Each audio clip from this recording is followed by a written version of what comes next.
Bienvenue dans ce nouveau vlog consacré à ma vitrine à plantes. Alors je l'ai déjà vidé comme vous le voyez et j'ai pas mal de choses à faire en fait dedans parce que pendant toutes ces semaines je m'en suis pas trop occupée. J'ai été malade pendant la semaine, j'avais super mal à la gorge, j'avais plein de choses à faire aussi au niveau boulot. Donc j'ai un petit peu délaissé la vitrine et les plantes en général, donc il y a pas mal de choses à faire. Les toutes petites plantes, je leur ai ajouté de l'eau en fait petit à petit comme ça. Mais c'est vrai que les grandes, il y en a pas mal qui ont très soif, donc il va falloir que je m'en occupe. Là j'ai déjà tout vidé comme je vous l'ai dit.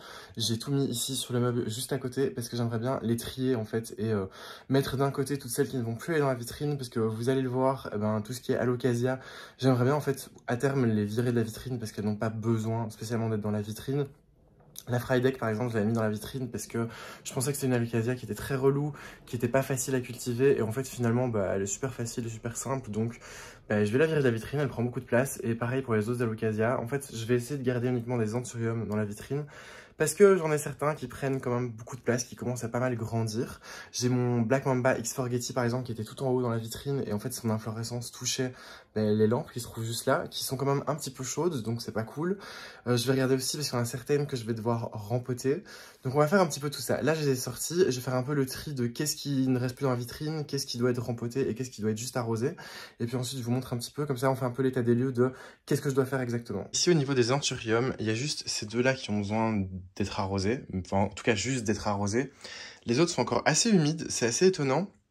Seule chose que je vais faire, parce que j'ai remarqué que je commence à avoir quelques légères moisissures, c'est que ces deux-ci par exemple que j'avais rempotés récemment, comme ils sont quand même petits pour le pot, et le pot ne sèche pas assez vite et vous voyez il y a des petites moisissures. C'est pas très grave, c'est quelque chose qui m'arrive assez fréquemment quand je viens de rempoter une plante, c'est que souvent les 2-3 semaines qui suivent, j'ai un petit peu de moisissure.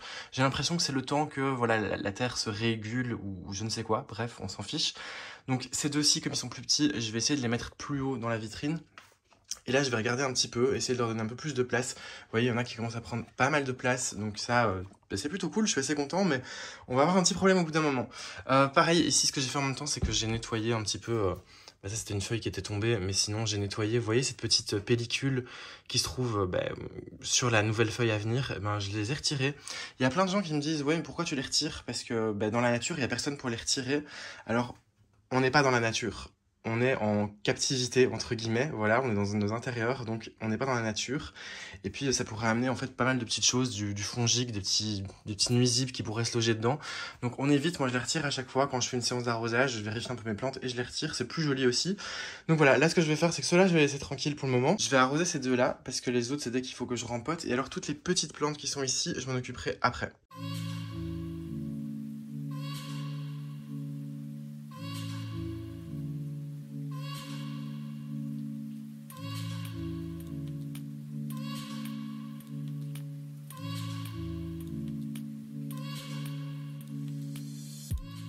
Bon, ici j'ai pris mes 3 plus petits anthuriums. Donc ici l'anthurium Balao, je ne sais plus trop quoi. Je me rappelle jamais de son nom honnêtement.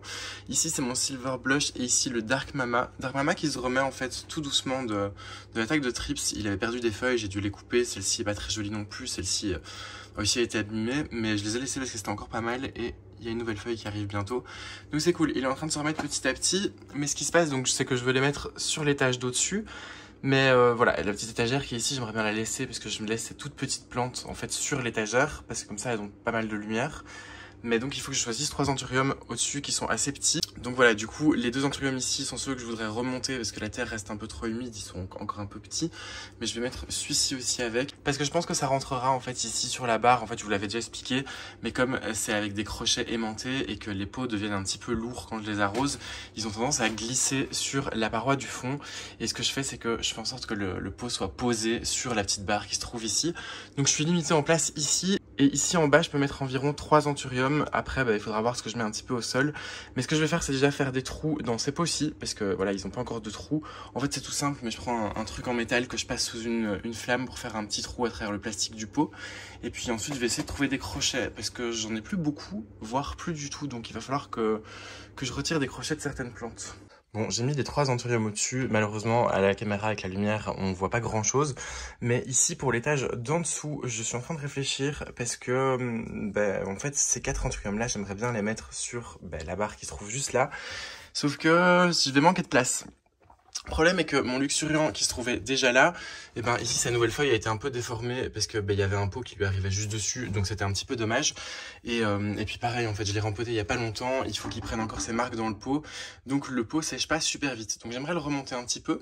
Je m'étais dit qu'à cette place-ci, je l'aimais bien, mais du coup, je sais pas quels autres anthuriums sélectionner. Voilà, je suis un petit peu perdu. Parce que celui-ci aussi, le régale, le truc c'est qu'il fait des très longues feuilles en fait à terme, donc si je le pose au sol, il risque de toucher les billes d'argile. Celui-ci pareil, j'aimerais bien le monter aussi, parce que pareil la feuille a été un peu déformée puisque ça a poussé contre un autre pot. Donc je vais voir un petit peu, il faut que je fasse un peu des tests et que je regarde. Il y a certainement des pots aussi que je vais devoir trouer comme celui-ci, donc je vais regarder, je vais tester, je vais faire plusieurs essais et puis je vais vous montrer.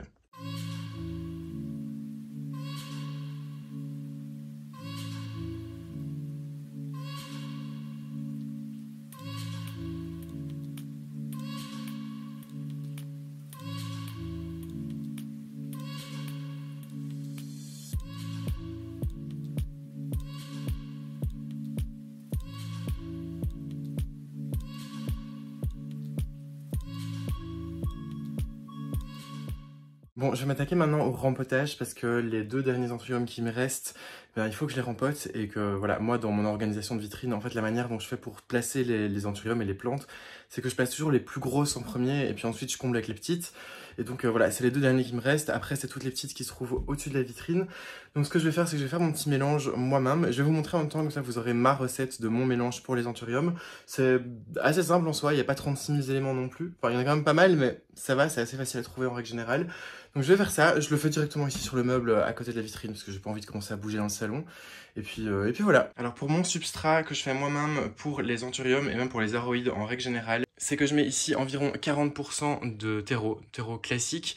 Et ensuite, ce que je fais, c'est que je mets environ 30% d'écorce de coco et 30% de perlite. Je rajoute aussi de l'engrais à libération lente, voilà, parce que ça me permet, quand il y a des fois où j'ai pas le temps de vraiment mettre de l'engrais, mais qu'ils aient quand même une petite dose d'engrais. Et je mets toujours un petit peu de charbon actif. Là, c'est du charbon pour terrarium parce que c'est le plus fin qu'on peut trouver.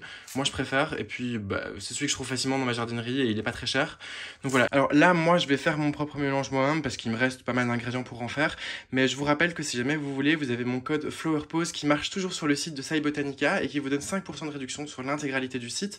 Donc, voilà, si jamais vous voulez gagner du temps et avoir un mélange tout prêt directement pour les anthuriums, allez-y, foncez. Je l'ai déjà testé, je l'utilise de temps en temps et vraiment je l'adore. Donc voilà. Maintenant, ce que je vais faire, je fais mon petit mélange dans le bol et puis ensuite je vais rempoter.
Donc voilà ce que ça donne. Finalement, sur l'étage d'au-dessus, j'ai réussi à en caler 4.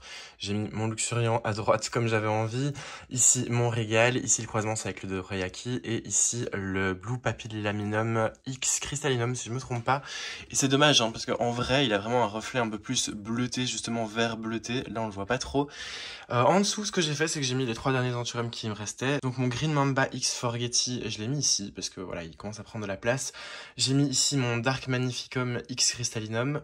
Pareil, parce qu'il commence à prendre beaucoup de place. La prochaine fois que je devrais le rempoter, ou qu'il me sortira une feuille ou deux, je pense qu'il pourra plus aller dans la vitrine. Et celui-ci, alors j'aurais bien aimé le rempoter aussi, j'ai oublié le nom, je vous l'écrirai en bas.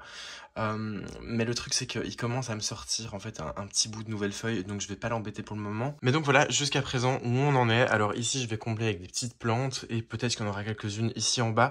Mais c'est vrai qu'avec tous les anthuriums qu'il y a au-dessus, il y a plus beaucoup de lumière en bas, donc il va falloir que je réfléchisse à ça. Voilà où on en est avec les anthuriums. J'ai juste rajouté en bas ma petite calathea, voilà. Elle va toujours pas mieux, mais je m'obstine. Vraiment, je sais que je m'obstine, mais j'ai envie d'au moins réussir celle-ci. Et sinon pour le reste, voilà, il n'y a pas grand chose qui a changé. Juste au niveau des petites bébés plantes, il y a des choses qui sont parties. Tout simplement parce que mon Syngonium Maria Allusion, il va mal, donc je vais essayer de faire autre chose et de faire pousser en box. Pareil pour ce qui est de mon Philodendron Tortum. Donc voilà, tout ça, ça a dégagé, c'est plus là. J'ai eu quelques petites pertes aussi avec, entre autres, des graines chez Sherazade que j'avais fait pousser et germer. Et je peux vous les montrer, en gros, ça donne ça, voilà. La sphène est humide et pourtant ça sèche quand même. La plante est en train carrément de sécher et de cramer. Et vraiment, je l'ai pas mise là en haut, elle était tout dans le bas, donc je comprends pas trop. Et c'est pareil pour mes 2 graines, donc c'est un petit peu dommage. C'est pas très grave, c'est la vie, tout ne peut pas réussir.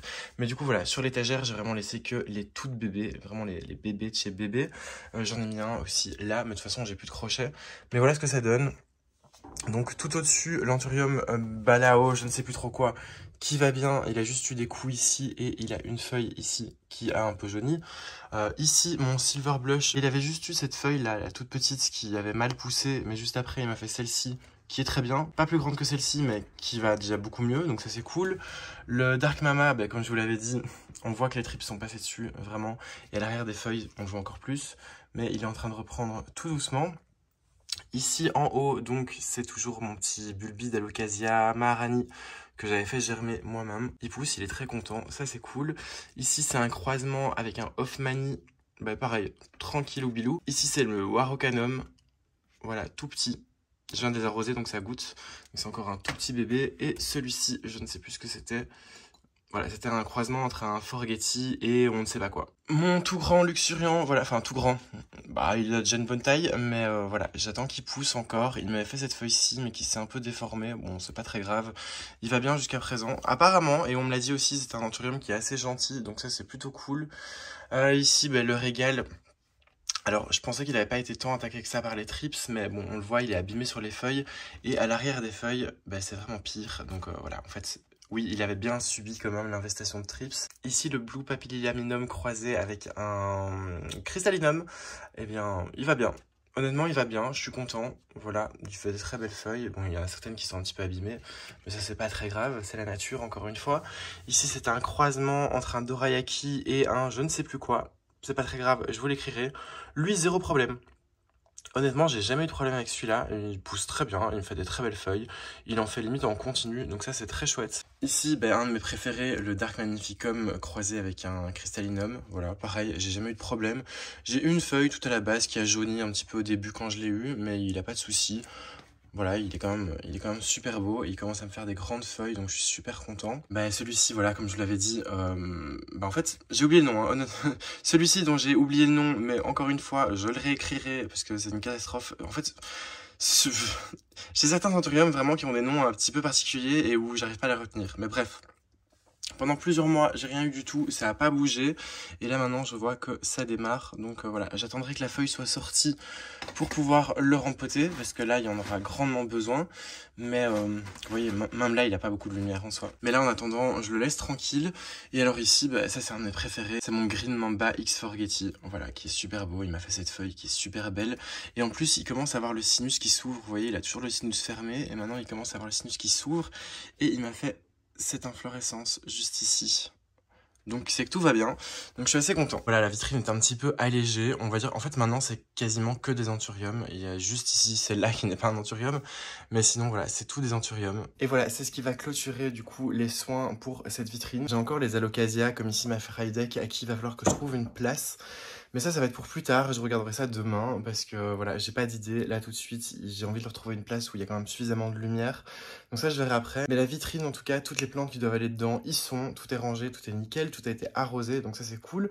Je suis tranquille pour un moment. Alors, c'est vrai que c'est un petit peu serré au niveau des anthuriums. Ça commence à être un peu serré. Je songe, pourquoi pas plus tard, à investir dans une autre vitrine. Peut-être remplacer ce meuble-ci par une autre vitrine un peu plus basse pour mettre juste mes gros anthuriums. Mais ça, ce sera bien plus tard. Vraiment, si je peux reporter cet achat-là le plus longtemps possible, c'est tant mieux. Pourtant, ils sont pas hyper grands, hein. C'est pas vraiment des anthuriums qui soient super matures. Mais voilà, il y a quand même pas mal de spécimens dans un tout petit espace. Donc, il va falloir commencer à réfléchir à ça petit à petit. Mais bon, ce sera pour plus tard. J'espère que la vidéo vous aura plu. Si c'est le cas, vous connaissez la chanson, un petit pouce en l'air, on s'abonne si c'est pas déjà fait et on active la petite cloche. Et moi, je vous dis à très vite pour une prochaine vidéo.